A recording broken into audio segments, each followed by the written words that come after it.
But what it was, I had a lot of knowledge of the Word, and I answered the right questions, said the right things, made that impressive. And they decided to send me up there. And when you go up there, all you do is work.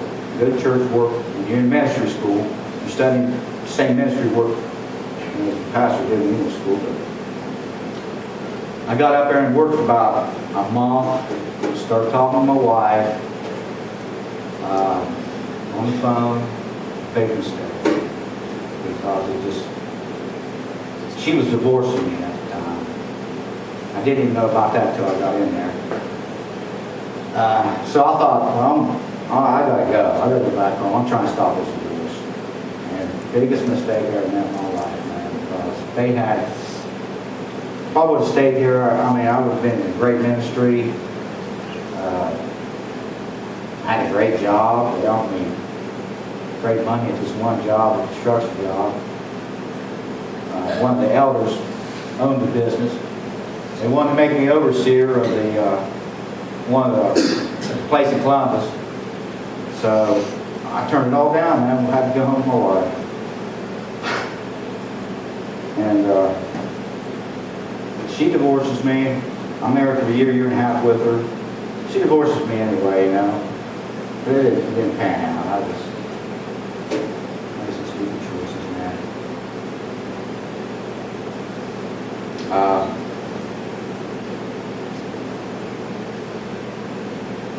Couldn't find another church to go to when I got out. I was with it for a year and a half, and I did real good, man. I did real good. Staying clean for like a year.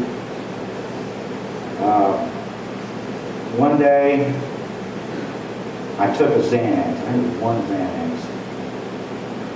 And one of her, I forget how long, she found out about it, she asked me about it, and I said, yeah, I took one. She said, well, I told you, if you ever take another pill, I was leaving you. So she left me. And I haven't been with her since. You guys know the rest of it pretty much.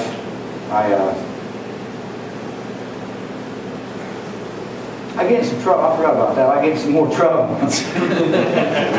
Jeez. Yeah, hold on. I forgot. Well, when she leaves me, she leaves me. Poor pitiful me. I get worrying about everything, sad, depressed. What I do? Turn to my pills again. I'm making good money cutting meat.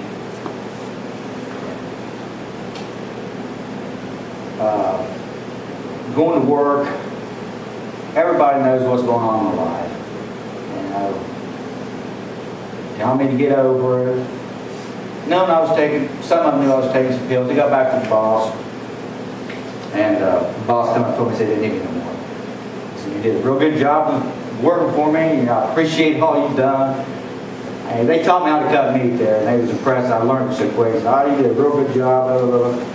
Well, I don't need you no more. Man. I said, why? He said, you know why you got issues. I said, yeah.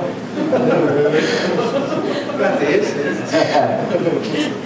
And it's kind of funny, but it wasn't because, man, that's only I had one job at that time. Everything started going downhill after that. I remember going getting a bunch of morphine pills. My last paycheck. Then having the cable shut off. Phone. The rent was due. I knew I wasn't going to go pay it, so I just took the money and went across the road. Took these pills. Easter was coming up. All I could do was think about my grandkids. I hadn't seen them for a while. Everybody was thought I was using drugs, which I wasn't before, but I was then. They didn't want nothing to do with me. They didn't want to talk to grandkids. I got mad. Wanted to go call them. I didn't have a phone, so I go to this lady's house down the street. They used to buy meat off of me. Real nice lady. She said, anytime you need to use the phone, she knew my phone got cut off. She said, anytime you need the phone, you can come down and use mine anytime you want. Here I'm high, I'm thinking, well, I'm going to use the phone. I go down there, knock on the door, knocking on the door, nobody answers.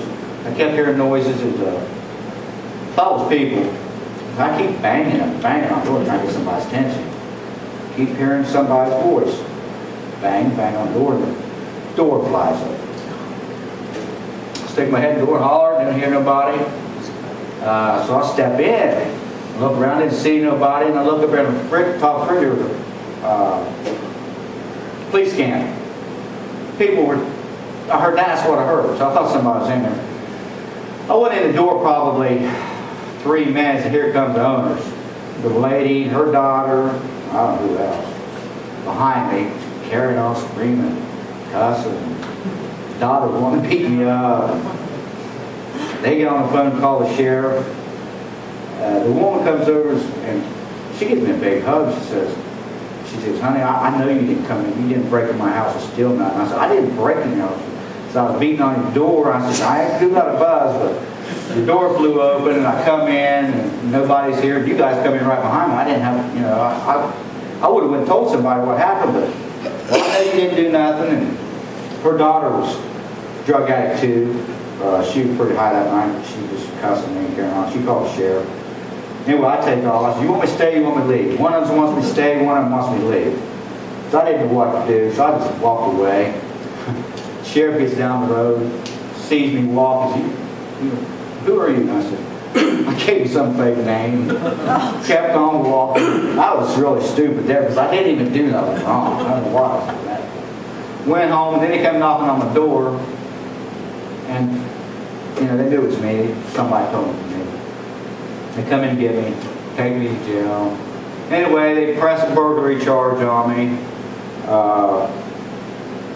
I was wanting to fight it, get knocked down or something, but I couldn't because my lawyer said they caught you red-handed in the house. So, if you fight this and you lose, you're going to go to prison for 18 months, 2 years or something. So you might as well just take the plea off you, which would be probation, a few days in jail. But I got that on my record, you know what I mean? So I did. And they looked at me and said, man, they looked at my criminal record. All I had was DUI charges. That's basically, I never got caught with drugs in my life, a lot of paraphernalia. But they said, you got a pretty clean record, so we're going to give you this probation, counseling, and things like that. I did 28 days in jail. Got out. Didn't have no place to live. They took my apartment. I didn't, in Frankfurt. Sister comes and gets me out of jail, or picks me up that day, and she said, honey, I love you to death. She can't say that to me. And it broke my heart, you know what I mean? Because she's the only person I can depend on. I said, let's take me to Greenfield. Drop me off, I'll find something or something. So she takes me to Greenfield. Running some old friends, alcoholics, drug addicts. Stayed with one of them. He said I could stay there. And, I was clean till that period.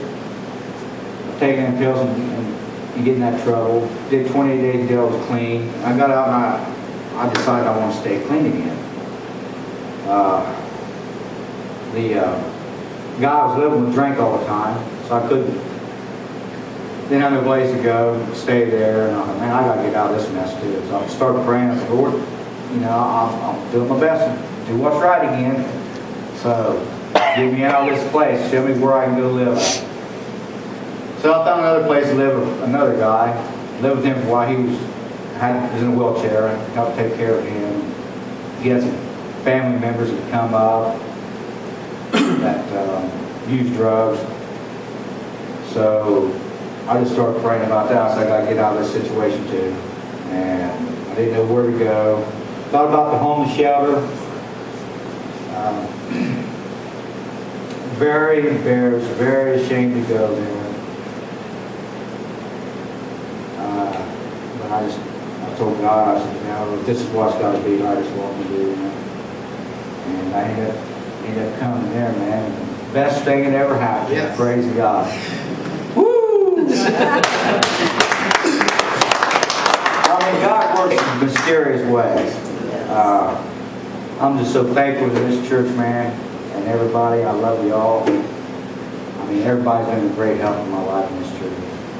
Jim, Pastor, Rusty, Chip, you're great. You're new, but you're great. John, and Floyd, man, I love you guys. You've all helped me in different areas of my life.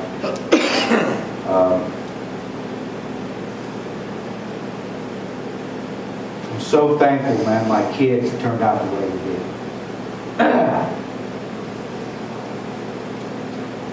My daughter, she's got 2 great grandkids. She's married. She don't use no drugs, nothing. She works. She's had the same job for almost 15 years. I didn't say much about my son, but during the time that I was going to church, my son started cooking meth. I don't know how he got into that, but he smoked pot, did some things, but he got into that stuff, and then he just went crazy, man. I can remember going to church, trying to reach him, man. Here, I'm clean for a few years. He's doing this. I'm going to his house, seeing him all strung out, and felt like I was beating him up, you know what I mean? But he was a lot better than me. But I'd sit down and try to have hard talks with him, tell him, you know, about what God's been doing in my life. And he could see it. He's seen it. But the drugs wouldn't let him believe it, I guess, you know. I remember getting on my knees one day. I come from his house and just crying. And I was on my knees for 2 hours crying, praying for him. And I just told God, I said, God, whatever it takes, bring him out of this. Bring him out of this, you know. I said, I don't care what it is. And I started asking, I said, Lord, if it takes me getting cancer, if it takes me getting hurt, or somebody, anything, let him go through some hard, you know, get him out of this. And about a week later, he gets caught. With making stuff, man. Best thing ever happened to him. I was very sad. I know I prayed him in jail, man. Best thing ever happened to him. He was in jail probably 6 months. He surrendered to God, gave his life to the Lord. Man. I'm so thankful, man, that God's done a work in his life. I thought I was going to lose him. I thought he was going to die on me. He served the Lord in there. He's working for drug rehab in there. You know who I'm talking about, Mr. Bellamy. He's working for the mental health in there. He's mentoring people. He's tutoring people. I mean, he is just all fired, all out for God. He wrote me a letter the other day, and he said, Lord, he said, Dad, he said, I know you tried, man, to serve God a long time.